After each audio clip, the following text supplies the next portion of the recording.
Hello नमस्कार दोस्तों, स्वागत है आपका आज के मुख्य समाचारों में। यहाँ आपको देखने को मिलेगी सुबह से शाम तक की ताज़ा खबरें ब्रेकिंग न्यूज़ अपडेट के रूप में। तो दोस्तों वीडियो शुरू करने से पहले आपसे एक छोटी सी रिक्वेस्ट है, अगर आपने हमारे यूट्यूब चैनल को सब्सक्राइब नहीं किया है तो सब्सक्राइब जरूर कीजिएगा।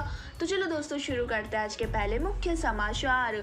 सोमालिया में मुंबई जैसा आतंकी हमला, आतंकियों ने हयात होटल में घुसकर फायरिंग की, 8 लोगों की मौत, कई घायल हुए। तो दोस्तों सोमालिया की राजधानी मोगादिशु में शुक्रवार की देर रात आतंकी हमला हुआ है और आतंकियों ने हयात होटल में घुसकर फायरिंग की, जिसमें 8 लोगों की मौत हो गई है और 9 लोग घायल हो गए हैं। तो दोस्तों खबर यह है कि पहले हयात होटल के बाहर खड़ी 2 कारों में ब्लास्ट हुए, इसके बाद आतंकी होटलों में घुसे और लोगों के बीच फायरिंग शुरू कर दी। तो दोस्तों जानकारी के अनुसार आपको बता दें कि होटल में सिक्योरिटी फोर्स और आतंकियों के बीच मुठभेड़ जारी है और हमले में मोगादिशु के खुफिया प्रमुख मुहिदीन मोहम्मद घायल हुए हैं और दोस्तों फिलहाल 8 लोगों की मौत की पुष्टि की गई है और दोस्तों इस्लामी आतंकवादी समूह अल शबाब ने हमले की जिम्मेदारी ली है। तो दोस्तों आपको जानकारी के लिए बता दें कि 26 नवंबर 2008 में भारत के मुंबई में भी एक ऐसा हमला हुआ था। आतंकियों ने ताज होटल में घुसकर फायरिंग और ब्लास्ट किए थे और इस हमले में 9 हमलावरों समेत 180 लोगों की मौत हो गई थी। और दोस्तों यहाँ 10 आतंकी बैग में 10 AK-47, 10 पिस्टल, 80 ग्रेनेड, 2000 गोलियां, 24 मैगजीन और 10 मोबाइल फोन विस्फोटक और टाइमर लेके घुसे थे। इसी के साथ दोस्तों चलते हैं आज के अगले मुख्य समाचार की। केरल में मुस्लिम नेता ने जेंडर न्यूट्रल पॉलिसी को बताया गलत। पीएमए सलाम बोले स्कूलों में लड़के लड़कियां का एक साथ बैठना खतरनाक। तो दोस्तों केरल में मुस्लिम नेता पीएमए सलाम ने स्कूलों में एक साथ लड़के लड़कियों के बैठने को खतरनाक बताया है। सलाम केरल इंडियन यूनियन मुस्लिम लीग के महासचिव प्रभारी है। तो दोस्तों यह बयान तब सामने आया जब राज्य सरकार जेंडर न्यूट्रल एजुकेशन सिस्टम को लागू करने की कोशिश कर रही थी। तो दोस्तों आपको बता दें कि पीएमए सलाम ने जेंडर न्यूट्रल एजुकेशन सिस्टम की आलोचना करते हुए कहा है कि सरकार की कोशिशें खतरनाक है। लड़के और लड़कियों को कक्षाओं में एक साथ बैठाने की क्या जरूरत है? आप इस सिस्टम के जरिए उन्हें क्यों मजबूर कर रहे हैं या ऐसे अवसर पैदा कर रहे हैं? इससे केवल समस्या ही पैदा होगी और छात्रों का पढ़ाई में मन नहीं लगेगा, वे विचलित होंगे।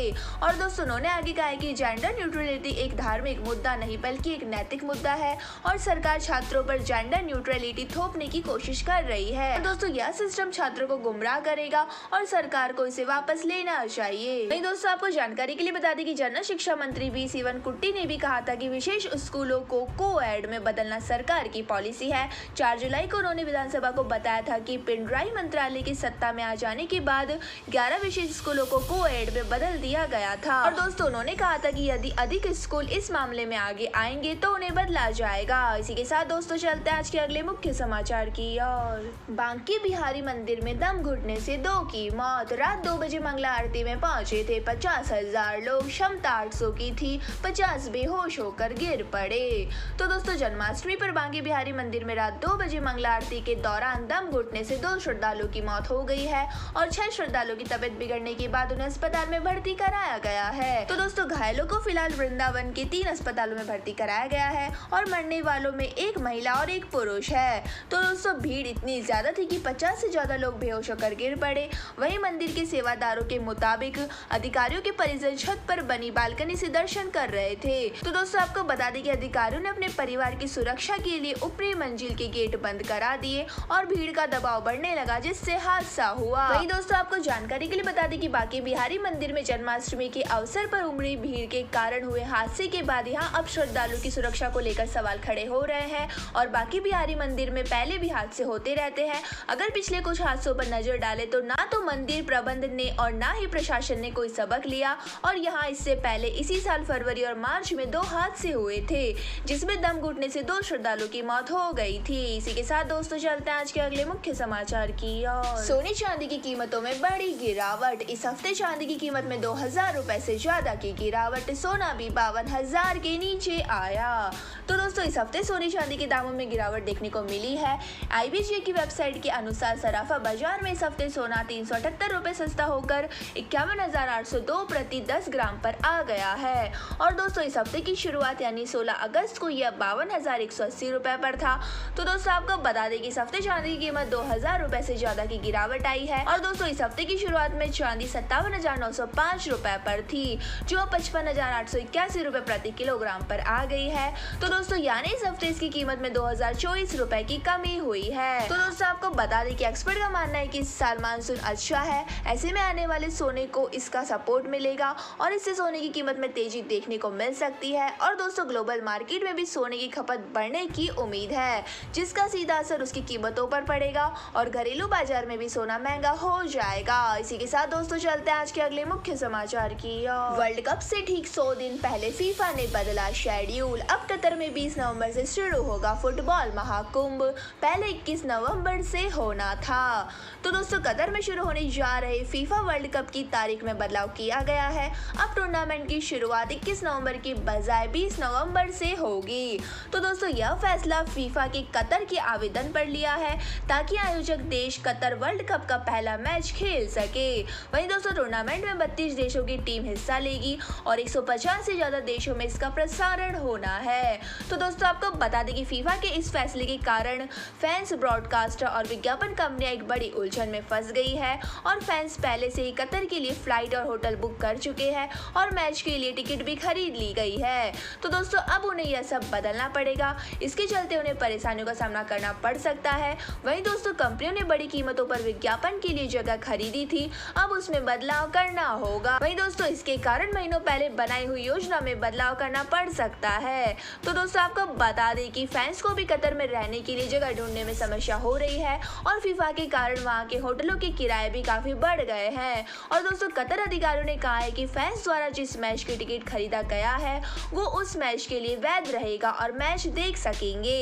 इसी के साथ दोस्तों चलते हैं आज के अगले मुख्य समाचार की ओर। अमीर देश कर रहे ईंधन की मनमानी खपत, फ्यूल की ज्यादा कीमत चुका रहे, गरीब देशों में फैल रही अशांति। तो दोस्तों रूस और यूक्रेन जंग लंबी खिंचती जा रही है। इसकी कीमत सिर्फ ये 2 देश ही नहीं बल्कि दुनिया के लगभग सभी देश चुका रहे हैं। तो दोस्तों खासतौर पर उभरती अर्थव्यवस्था वाले देशों की सरकार को महंगाई से परेशान जनता को ईंधन मुहैया कराने के लिए संघर्ष करना पड़ रहा है। वहीं दोस्तों भारत भी इससे प्रभावित हुआ है। तो दोस्तों आपको बता दें कि प्राकृतिक गैस का वितरण करने वाली company gas authority of India limited उपभोक्ताओं को पर्याप्त लिक्विड नेचुरल गैस उपलब्ध करा पाने में विफल रही है। तो दोस्तों उसे पेट्रोकेमिकल प्लांट और फर्टिलाइजर कंपनियों को आपूर्ति रोकने पर मजबूर होना पड़ता है। वहीं दोस्तों आपको बता दें कि बीते 2 वर्षों में एलएनजी की कीमतों में 1300% इजाफा हो चुका है। वहीं एनर्जी ट्रेडर्स के अनुसार भारत और पाकिस्तान के लिए तय गैस की सप्लाई यूरोप जा रही है और यूरोप के देश ज्यादा कीमत देकर एलएनजी खरीद रहे हैं। तो दोस्तों नतीजन विकसित देशों का एनर्जी इंपोर्ट बिल उनकी जीडीपी के 2 से 4% के बराबर है, लेकिन विकासशील देशों के लिए यह जीडीपी के 25% से भी ऊपर निकल गया है। तो दोस्तों करेंसी में गिरावट के कारण स्थिति और भयावह बन रही है। वहीं दोस्तों आपको बता दें कि ह्यूस्टन यूनिवर्सिटी के असिस्टेंट प्रोफेसर सुजन कसमार के मुताबिक ऊर्जा संकट दुनिया भर में नागरिक अशांति की वजह बन रहा है। इसी के साथ दोस्तों चलते हैं आज के अगले मुख्य समाचार की ओर। असम में पिता ने 6000 में बेची नवजात बच्ची, घर वालों को दी बच्ची की मौत की सूचना, 3 आरोपी गिरफ्तार। तो दोस्तों असम के विश्वनाथ जिले में एक नवजात बच्ची को 6000 रुपए में बेच दिया गया। यह घटना जिले के गोहपुर इलाके की है। तो दोस्तों मामले में पुलिस ने 3 लोगों को अरेस्ट किया है और दोस्तों गिरफ्तार लोगों में बच्ची का पिता भी शामिल है। और दोस्तों पुलिस ने शुक्रवार को यह जानकारी दी। तो दोस्तों आपको बता दें कि गोहपुर थाने के प्रभारी अधिकारी सुशील कुमार दत्ता ने कहा है कि लखीमपुर जिले में पिता ने अपनी बच्ची को बेच दिया था। बच्ची को सुरक्षित बचा लिया गया है और दोस्तों पुलिस ने बताया कि जिस आरोपी को पकड़ा गया है उसी के पिता ने थाने में शिकायत दर्ज करवाई थी और शिकायतकर्ता ने बताया, मेरी बहू ने 11 अगस्त को गोहपुर सरकारी अस्पताल में एक लड़की को जन्म दिया और मेरे बेटे ने बताया कि अस्पताल में बच्ची की मौत हो गई। और दोस्तों लड़की के दादा ने अस्पताल में बच्ची के जन्म के बारे में पूछताछ की, तब पूरा खुलासा हुआ। वहीं दोस्तों आपको जानकारी के लिए बता दें कि ओडिशा के जाजपुर जिले में भी पुलिस ने एक नवजात बच्ची को छुड़ाया था जिसे उसके माता पिता ने बेच दिया था और माता पिता ने उनकी गरीबी के कारण बच्ची को बेच दिया था और बच्ची को 7000 रुपए में बेच दिया गया। वहीं दोस्तों उस बच्ची को बचाकर पुलिस ने बाल कल्याण समिति को सौंप दिया था। इसी के साथ दोस्तों चलते हैं आज के अगले मुख्य समाचार की ओर। अम्बेडकर के स्वर्ण अवतार पर हंगामा, केरल में किताब के कवर पर धोती शर्ट में छापी तस्वीर, दलित कार्यकर्ता बोले ये उनके समर्थकों पर हमला। तो दोस्तों केरल में एक किताब के कवर पर BR अम्बेडकर की स्वर्ण कपड़ों वाली तस्वीर पर हंगामा मच गया है। तो दोस्तों मलयाली मेमोरियल नाम की इस किताब के कवर पर अम्बेडकर को कसावू धोती शर्ट पहने और सामने घर में बैठ दिखाया है। तो दोस्तों इस किताब को DC बुक ने प्रकाशित किया है। वहीं दोस्तों इस किताब के बारे में कई लोगों का कहना है कि यह अम्बेडकर की विरासत को नुकसान पहुंचाने की कोशिश है। वहीं दोस्तों कुछ लोगों लोगों का मानना है कि यह किताब बेचने की मार्केटिंग स्ट्रेटजी है। वहीं दोस्तों आपको बता दें कि दलित कार्यकर्ताओं ने यह सवाल उठाया कि डीसी बुक जैसा बड़ा पब्लिकेशन हाउस ऐसे काम का समर्थन कैसे कर सकता है।